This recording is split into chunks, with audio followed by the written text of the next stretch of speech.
السلام علیکم رحمۃ اللہ وبرکاتہ۔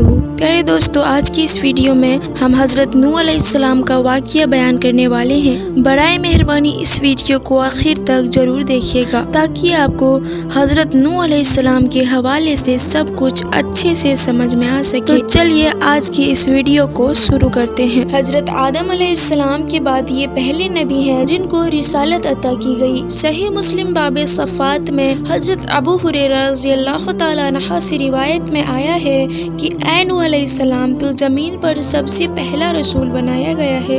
حضرت نوح علیہ السلام کے نبی بنائے جانے سے پہلے تمام قوم اللہ کی توحید اور صحیح مذہبی روشنی سے پوری طرح انجان بن چکی تھی اور حقیقی معبود کی جگہ خود کے کرے ہوئے بتوں نے لے لی تھی۔ غیر اللہ اور بتوں کی پوجا ان کا شیعہ تھا۔ آخر اللہ کی سنت کے مطابق ان کے رشد و ہدایت کے لیے انہی میں سے ایک ہادی اور اللہ کے سچے رسول حضرت نوح علیہ السلام کو مبعوث کیا گیا۔ حضرت نوح علیہ السلام نے اپنی قوم کو راہ حق کی طرف پکارا اور سچے مذہب کی دعوت دی، لیکن قوم نے منع اور نفرت و حقارت کے ساتھ انکار کیا۔ قوم کے امیروں اور سرداروں نے ان کو جھٹلانے اور انہیں ذلیل کرنے کا کوئی پہلو نہ چھوڑا، اور ان کے امیروں اور سرداروں کے ماننے والے نے انہی کی پیروی کی اور ثبوت میں ہر قسم کی توہین کے طریقوں میں حضرت نوح علیہ السلام پر آزمایا۔ انہوں نے اس بات پر تعجب ظاہر کیا کہ جس کو نہ ہم پر دھن دولت میں برتری حاصل ہے اور نہ انسانیت کے رتبے سے بلند ہے، نہ فرشتہ ہے نہ ہیکل ہے، اس کو کیا حق ہے کہ وہ ہمارا پیشوا بنے اور ہم اس کے حکموں کو مانیں۔ وہ قوم کے غریب اور کمزور لوگوں کو جب حضرت نوح علیہ السلام کے پیچھے چلنے والے اور پیروی کرنے والے کو دیکھتے تو گھمنڈ بڑے انداز میں ذلیل سمجھ کر کہتے، کیا ہم ان کی طرح ہیں کہ ہم تیرے فرمان پر چلنے لگے، تجھ کو اپنا سردار مان لے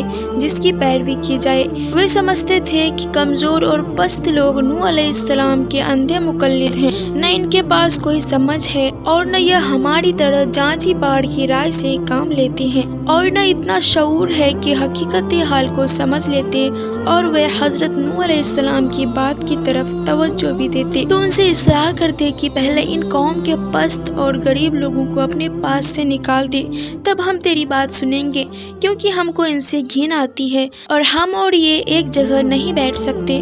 حضرت نوح علیہ السلام اس کا ایک ہی جواب دیتے، ایسا کبھی نہیں ہوگا، کیونکہ یہ اللہ کے مخلص بندے ہیں۔ اگر میں ان کے ساتھ ایسا معاملہ کروں جس کی تم خواہش رکھتے ہو تو اللہ کے عذاب سے میرے لیے کوئی پناہ گاہ نہیں ہے۔ میں اس کے دردناک عذاب سے ڈرتا ہوں۔ اس کے یہاں اخلاص کی قدر ہے، امیر و غریب کا وہاں کوئی سوال نہیں۔ ساتھ ہی ارشاد فرماتے کہ میں تمہارے پاس اللہ کے ہدایت کا پیغام لے کر آیا ہوں، نہ میں نے غیب دانی کی دعویٰ کیا اور نہ فرشتہ ہونے کا، اللہ کا برگزیدہ پیغمبر اور رسول ہوں، اور دعوت و ارشاد میرا مقصد ہے۔ اس کو سرمایہ دار نہ بلندی، غیب دانی یا فرشتہ ہیکل ہونے سے کیا واسطہ۔ قوم کے یہ کمزور اور غریب لوگ جو اللہ پر سچے دل سے ایمان لائے ہیں تمہاری نگاہ میں اس لیے حقیر و ذلیل ہیں کہ وہ تمہاری طرح دھن دولت والے نہیں ہیں، اور نہ اس لیے تمہارے خیال میں نہ یہ خیر حاصل کر سکتے ہیں اور نہ سعادت، کیونکہ یہ دونوں چیزیں دولت و حشمت کے ساتھ ہیں، نہ کہ غریبی اور اخلاص کے ساتھ۔ سو واضح رہے کہ اللہ کی سعادت و خیر کا قانون ظاہری دولت و حشمت کے تابع نہیں ہے، اور نہ اس کے یہاں سعادت و ہدایت کا حاصل کرنا اور پانا سرمایہ کی رونق کے اثر میں ہے، بلکہ اس کے خلاف نفس کا اطمینان، اللہ کی رضا، قلب کا گنا اور نیت و عمل کے اخلاص پر موقوف ہے۔ حضرت نوح علیہ السلام نے یہ بھی بار بار تنبیہ کی کہ مجھے اپنی دعوت پہنچانے اور ہدایت کے راستے پر لگانے میں نہ تمہارے مال کی خواہش ہے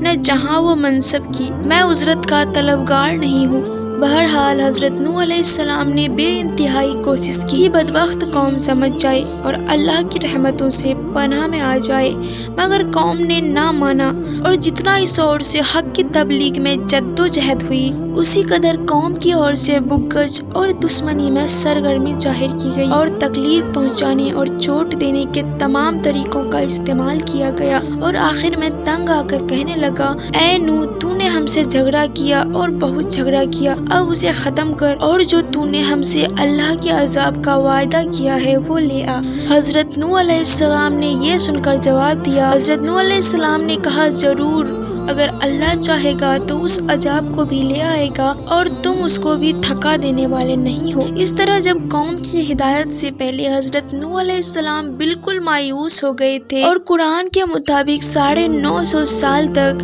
حضرت نوح علیہ السلام نے برابر تبلیغ جاری رکھی اور ان پر کوئی اثر نہ دیکھا گیا تو بہت زیادہ ملول اور پریشان خاطر ہوئے۔ تب اللہ تعالیٰ نے ان کو تسلی دی اور فرمایا، اور حضرت نوح علیہ السلام پر وحی کی گئی کہ جو ایمان لے آئے ہیں وہ لے آئے ہیں، اب ان میں سے کوئی ایمان لانے والا بچا نہیں ہے، بس ان کی حرکتوں پر غم نہ کر۔ تب حضرت نوح علیہ السلام کو یہ معلوم ہو گیا کہ ان میں حق پہنچانے میں کوتاہی نہیں ہے بلکہ خود نہ بھانے والے کی استدار کا قصور ہے اور ان کی سرکشی کا نتیجہ۔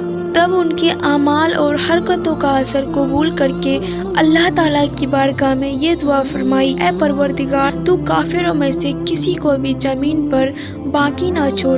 اگر تو ان کو یوں ہی چھوڑ دے گا تو یہ تیرے بندوں کو گمراہ کریں گے اور ان کی نسل بھی انہی کی طرح نافرمان پیدا ہوگی۔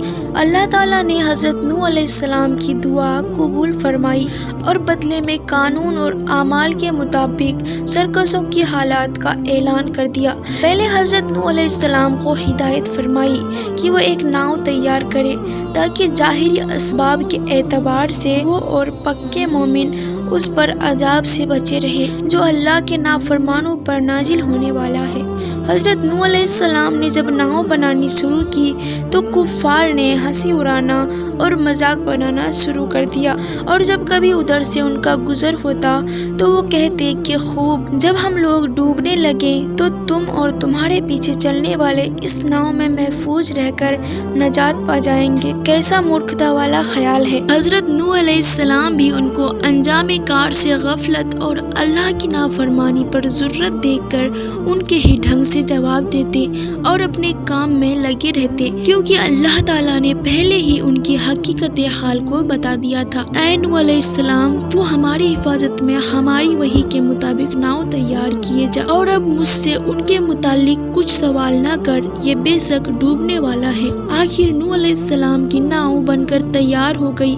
اب اللہ کے وعدے کے مطابق عذاب کا وقت قریب آیا اور حضرت نوح علیہ السلام نے ان کی پہلی نشانی کو دیکھا جس کا ذکر ان سے کیا گیا تھا، یعنی دھرتی کے نیچے ایک پانی کا چشمہ ابلنا شروع ہوا۔ تب اللہ کی وحی نے ان کو حکم سنایا کہ ناؤ میں اپنے خاندان والوں کو بیٹھنے کا حکم دو اور تمام جانداروں میں سے ہر ایک کا ایک ایک جوڑا ناؤ میں پناہ لے، اور چھوٹی جماعت لگ بھگ 40 لوگ بھی جو تم پر ایمان لا چکی ہے ناؤ پر سوار ہو جائیں۔ جب اللہ کی وحی کی تعمیل کی گئی تو اب آسمان کو حکم ہوا کہ پانی برسنا شروع کر، اور دھرتی کے سوتے ہوئے دریاؤں کو حکم دیا کہ وہ پوری طرح ابل پڑے۔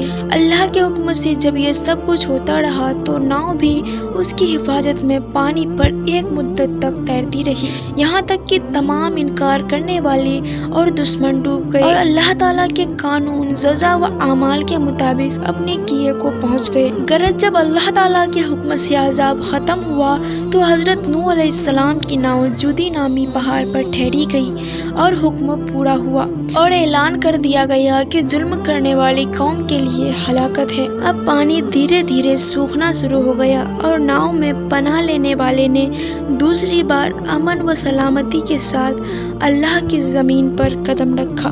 اسی وجہ سے حضرت نوح علیہ السلام کا لقب ابو البشر یعنی آدم ثانی یعنی انسانوں کا دوسرا باپ، اور شاید اسی اعتبار سے حدیث میں ان کو ابو البشر کہا گیا ہے۔ جس انسان پر اللہ کی وحی نازل ہوتی ہے وہ نبی ہے، اور جس کو نئی سیرت بھی عطا کی گئی ہے وہ رسول ہے۔ رسول نبی بھی ہوتا ہے مگر نبی کا رسول ہونا ضروری ہے۔ جہاں تک زودی پہاڑ کی جگہ کا تعلق ہے تو قرآن نے صرف اس جگہ کا تذکرہ کیا ہے جہاں ناؤ جا ٹھہری تھی۔ البتہ تورات کے شرح لکھنے والوں کا خیال ہے کہ جودی پہاڑ اس سلسلے کا نام ہے جو ارات اور ذریہ کے پہاڑ کے سلسلے کو آپس میں ملاتا ہے۔ حضرت نوح علیہ السلام کا بیٹا۔ تاریخ اور کنعان نے حضرت نوح علیہ السلام کے اس بیٹے کا نام کنعان بتایا ہے۔